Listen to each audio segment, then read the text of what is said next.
नमस्कार मित्रांनो, आज आपण एक दुर्दैवी घटना पाहणार आहोत. कल्पना अर्जुन साळुंके या महिलेला त्यांच्याच कुटुंबियाने अत्याचार करत त्यांच्याच घरातून बाहेर काढलं. 28 फेब्रुवारी 2025 रोजी सकाळी 11 वाजता कल्पनाच्या कुटुंबातील तिचा भाऊ, त्याची पत्नी आणि आई यांनी तिला धक्काबुक्की करत धमकावत घराच्या बाहेर काढलं आणि तिचं साहित्य धुळीत फेकलं. या प्रकाराच्या अत्याचाराला तिने पोलीस मदत घेतली आणि मदतीसाठी 112 या नंबरवर कॉल केला. पुढे काय होईल? कल्पना सारख्या महिलांना न्याय मिळेल का? अशा कडक आणि कठोर घटनांना बळी पडलेल्या महिलांच्या हक्कांची लढाई सुरू आहे. याच प्रकरणाबद्दल अधिक माहिती मिळवण्यासाठी चॅनेलला सबस्क्राईब करा आणि लाईक करा. धन्यवाद. माझं नाव कल्पना अर्जुन साळुंखे. माझं सासर पारे. माझं सासर पारे. मी इथं माहेरी आल्या 4 दिवस झालं. मला इथं राहायचं आहे. माझी तिकडची परिस्थिती सासरची डाऊन आहे म्हणून इथं आले. माझे मिस्टर दुकानाकडे जायचं आहेत. मला इथं जरा पैशाची गरज आहे. मला माझ्या मिस्टरांचे रुटीन लागेपर्यंत मला इथे माहेरी राहायचं आहे. तरी माझं भाऊ आई भाऊजं राहून दिनात माहेरी राहून दिना ती मारहाण करते. ती मला स्वयंपाक करून खाते म्हणते तरी मला करून देणार. ती माझी चूल फेकून दिलेली आहे आणि तुला इथं पाहिजे म्हटलं माझं मी करून खाते म्हटलं तरी ही चूल काढून टाकते. ती भाऊ अंगावर येतोय. चुलत भाऊ ही अंगावर येते. ती वाईट नजरेने बघते ती आणि मारहाण करते. ती अंगावर येते ती आणि मला कुठेतरी आसरा मिळाला पाहिजे आहे.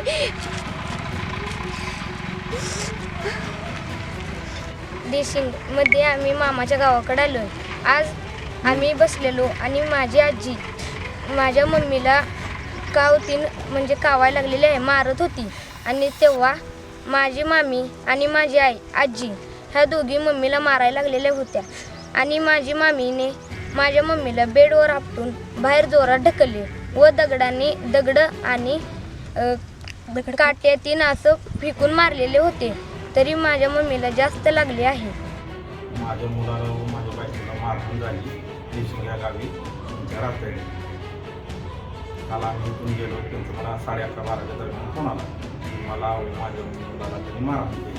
माझ्या सासूने तिच्या भावाने व तिच्या बायकोने तिच्या मुलाने व त्यांच्या चुलत भावाची मुलाने आणि ते 2 लहान मुलं असून त्यातून ती लोक यांच्या अंगावर पडते. म्हणजे काय गुन्हा झाला तर लहान मुलांनी काही होऊ नये म्हणून असे या लोकांनी त्यांच्यावर अत्याचार केला. काल मारहाण केल्या. त्यांच्यावर अनेक सामान, कपडे, भांडी आणि राशन सगळं फेकून देतो रोडवर. त्याचा आम्ही कुठे काढलेला आहे ते दाखवतो.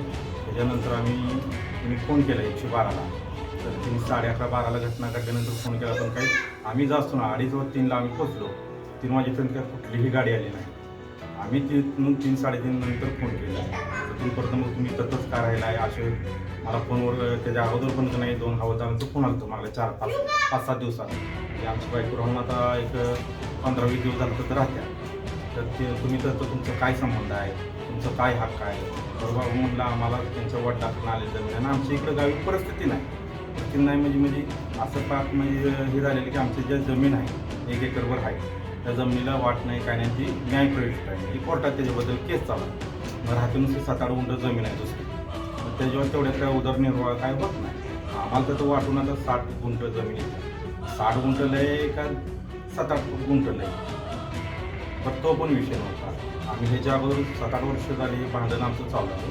आमच्या ह्याच्या अगोदर आमच्या मेहुण्याने काय केलेलं आहे, ॲफिडेविट टाकलेलं आहे.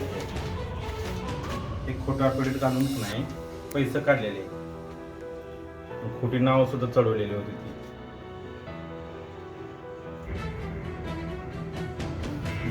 हे आम्ही त्याच्यानंतर खरं ॲफिडेविट टाकलेलं आहे. तारखा सुद्धा बघू शकतो आम्ही तुम्हाला दाखवतो. जेव्हा माझे सासरे वारले तेव्हा मी होतो दुकानला सोन्या चांदीला. मी जेव्हा आलो त्या दिवशी सकाळपासून वारलेले. आमच्या गावची यात्रा होती त्या प्रेटला. तारीख वगैरे माझे देणार आहे 19 काहीतरी आहे.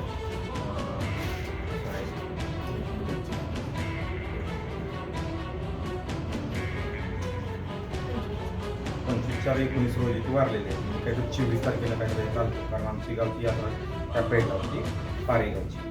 बरं हे सगळं झाल्यानंतर मी त्याचं म्हणलं बाबा झालं आहे कार्यक्रम वगैरे ठीक आहे माघारी जाणार आहे दुकानला. मी जाणार आहे, माझी बाईक बोलतो राहू मुला शाळेला मी जायच्या पेडला त्यांनी काय दररोज माझ्या बाईकून मुलांसोबत भांडणं काढून त्यात मी घरातून हाकलून द्यायचं तयारी दाखवली. मी म्हणलं बाबा तुम्ही असं का करताय? तर ते आम्हाला म्हटले बाबा तुमचं काय संबंध आहे इथं राहायला? अहो म्हणजे तिचं काय वडिलाचीत काय आहे का नाही? तर ते म्हणले इथं वडिलाचीत काय नसतं, इथं तुम्हाला काय मिळत नाही. अहो म्हणलं असं कसं होईल? तर मी तुम्हाला म्हणलेलो तुम्हाला काय सह्या वगैरे पाहिजे होतं का घ्या आमच्या. तर ते लोक म्हणले आम्हाला सह्या वगैरे नको, बाप मरावाने आम्हाला जमीन मिळावी असं आहे का आमचं? आमच्या वडिलांनी मला पहिलीची निम्मी जमीन दिली आणि आता मला या 5-6 एकराचं काय व्हायचं आहे? असं करून सुद्धा त्यांनी खोटं ॲफिडेविट टाकलं. त्यात त्याची आईसुद्धा शामिल आहे, कारण ह्या दोघांचीच नाव आहे. त्यांनी पैसे काढायला सुद्धा हे महालक्ष्मी पतसंस्था यातून 3-2.5 लाख त्यांनी काढलेले आहेत आणि ते खाल्लेले आहेत.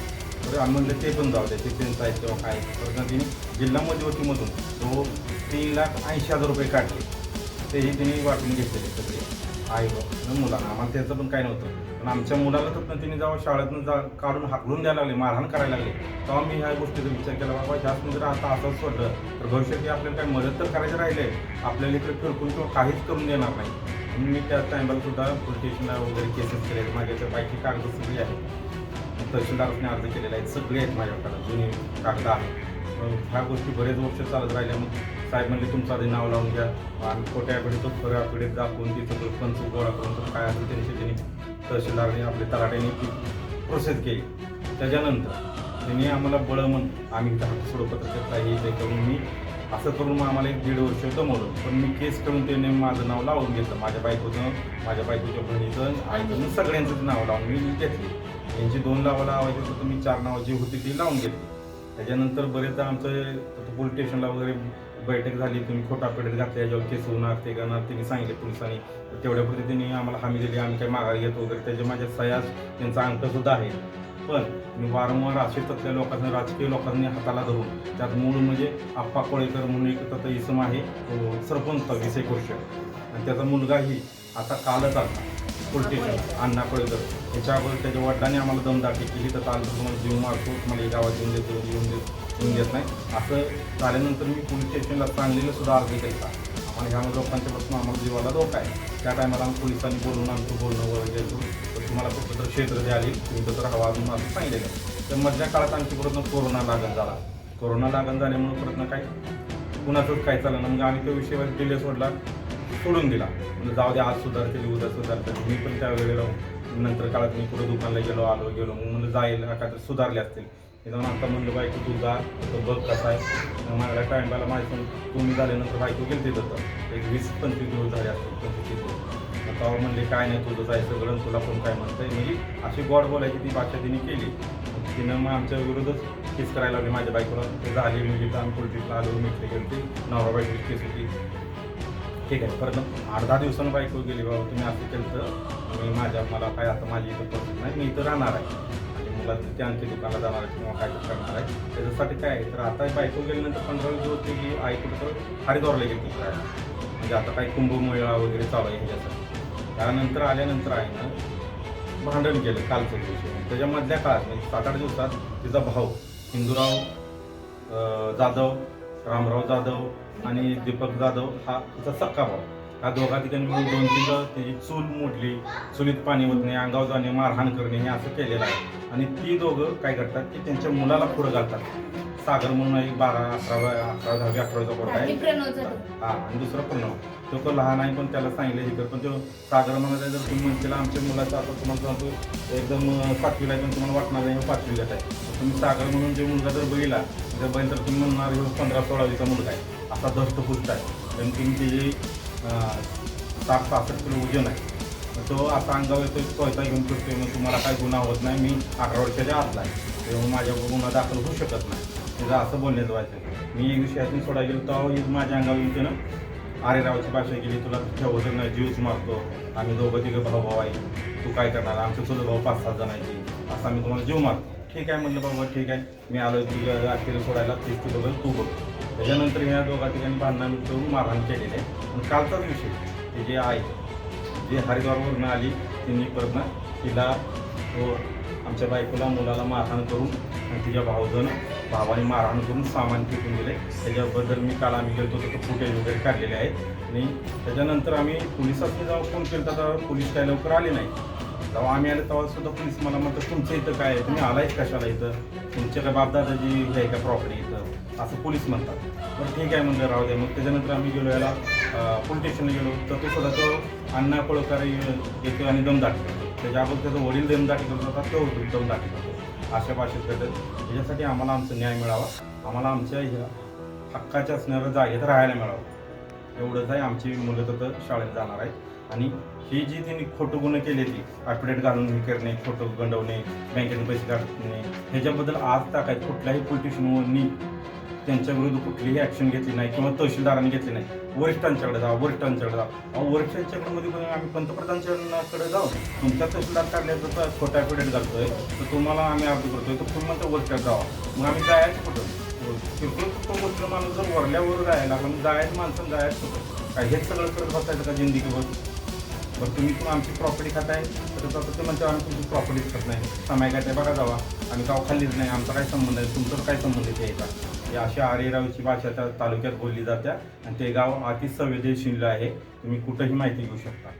त्या तालुक्यात संवेदनशील गावामधलं ते गाव आहे आणि तिथं आरेरावची भाषा बोलली जाते. तिथं आले गेलं तर तुला ठेवतच नाही. न्यायाचा विषय सोडून द्या, तुम्हाला तर फिरकून देत नाही.